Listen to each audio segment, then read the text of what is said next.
there's a huge difference between men and women, right? I feel like most people with common sense understand that. And these differences have been built up for thousands, if not millions of years, right? They have physical components, chemical components, societal components, right? There are a plethora of things that have resulted in the differences between men and women, all right, as well as their role that has been played in society. All right, so initially, humans walk upright, we have enlarged craniums, okay?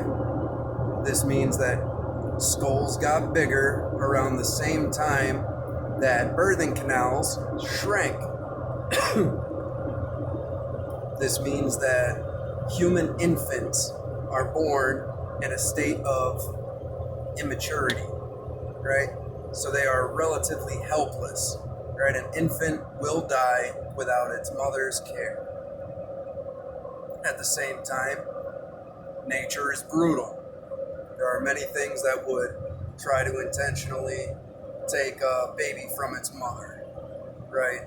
Be it disease, the elements, predators, even other humans, whatever. So they are reliant on other people for assistance, okay?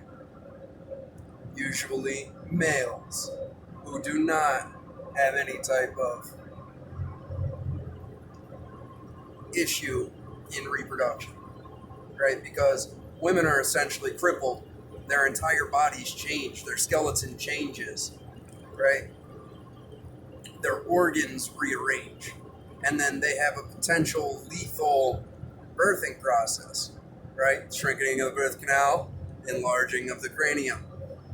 Okay, so now not only do you go through this whole body-changing dramatic experience of bearing a child, then you have a child that is dependent on you solely for years, right? Not to mention the caloric intake that it's required to breastfeed, right? Because you're literally taking nutrients out of your body to provide growth and sustenance for another being. That takes a lot more energy.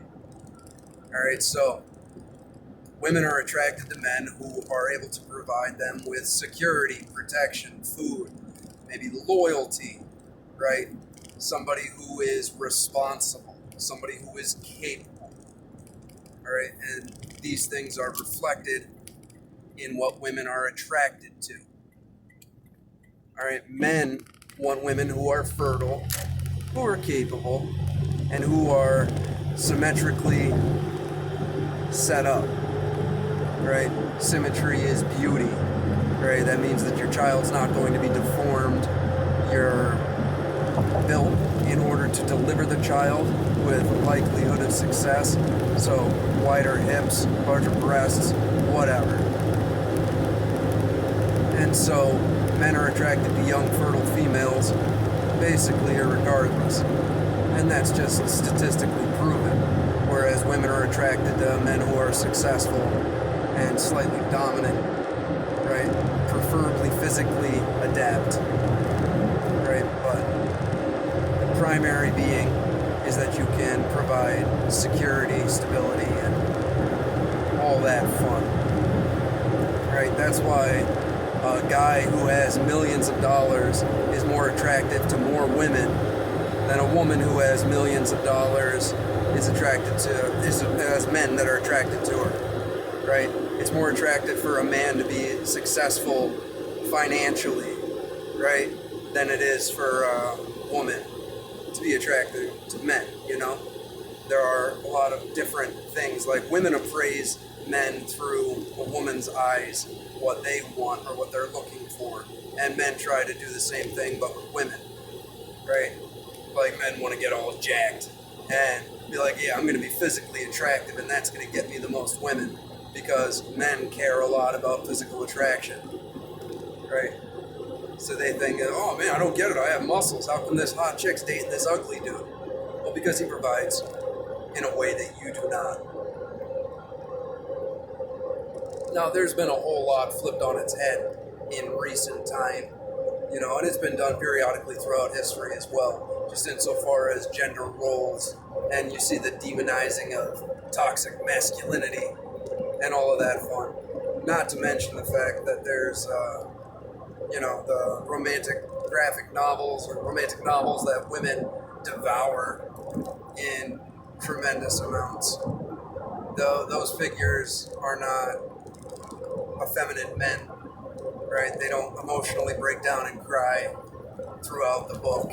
They're not displaying the attributes that women say they want in men, right? So, like, we fight nature a lot,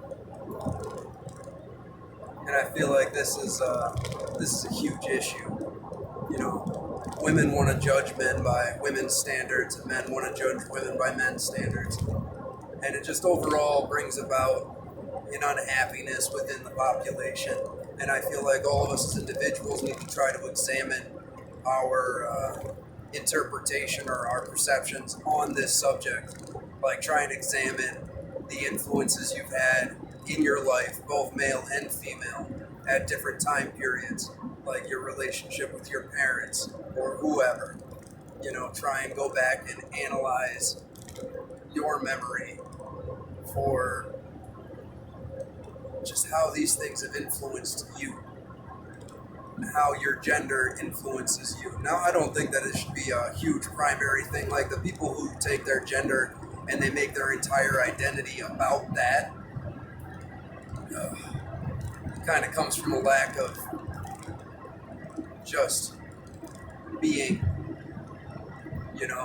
You have to take something so small about what you are and make that your primary, like, focal point, just from a lack of actual structure or existence within. I'm not saying don't be proud to be your gender, right? But don't make that the cornerstone of what you are, Like, that's crazy. But whatever floats your boat, I suppose. Try and figure out the biases that you have within your own perception, regardless. So, once we got into the Industrial Revolution, the Agricultural Revolution, there was a breaking up of the tribe. The community grew and shrank at the same time. Okay, now it grew in the grand sense. Like, you now have the ability to supply food for entire cities, right? Or large villages.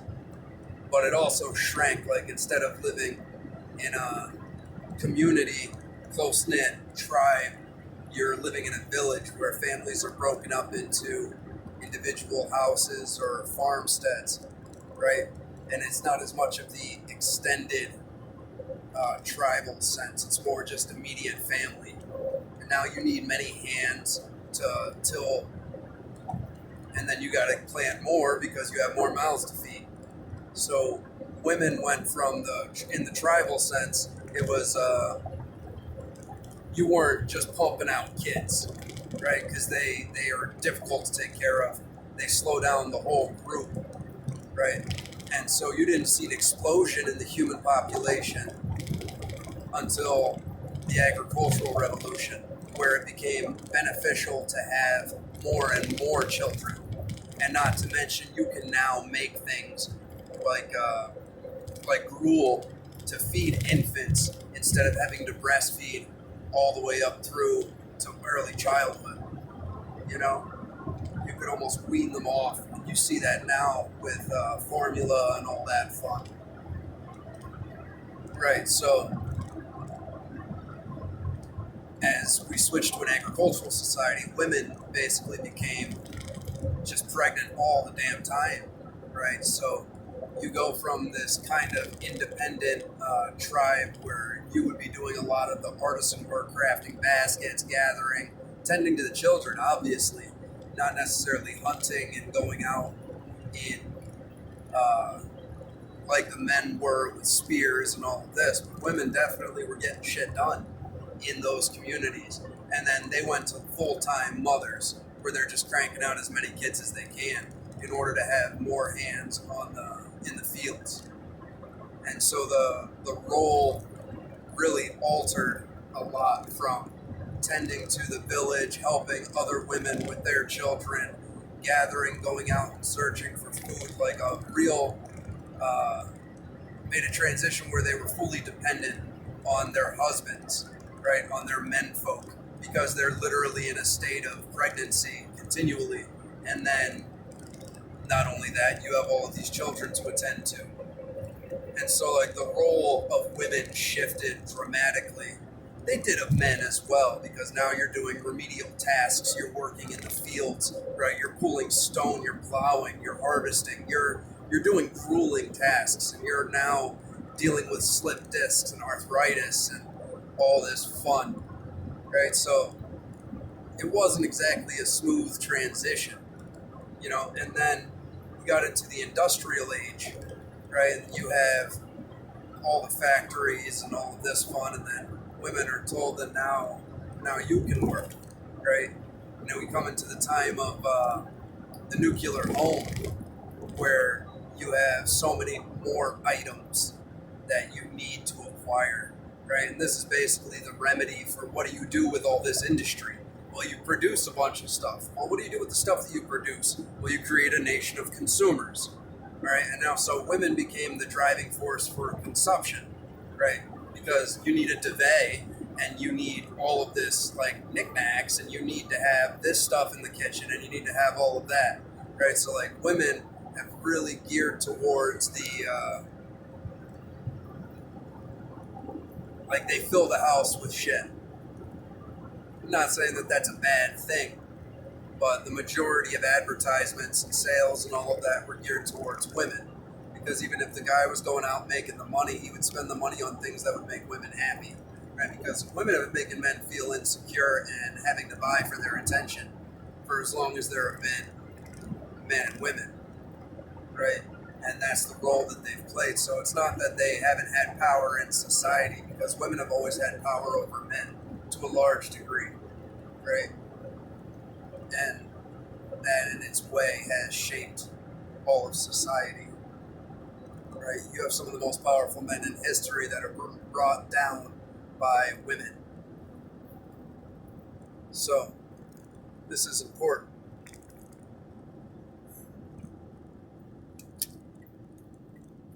But so, after the war and during the war, you need women to get into manufacturing, and you get into full-scale industrial setup. And so they go from the homemaker to the work, to a worker, right? And then they have that contribution, and that has radically changed not only like the goals of women, but the way that they interact with men. And there is a less of a dependency and a less of a focus on the raising of children and all of that. And now that is free.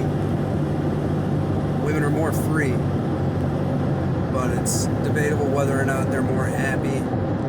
You know, the career woman is ranked as some of the least happy people on the face of the planet.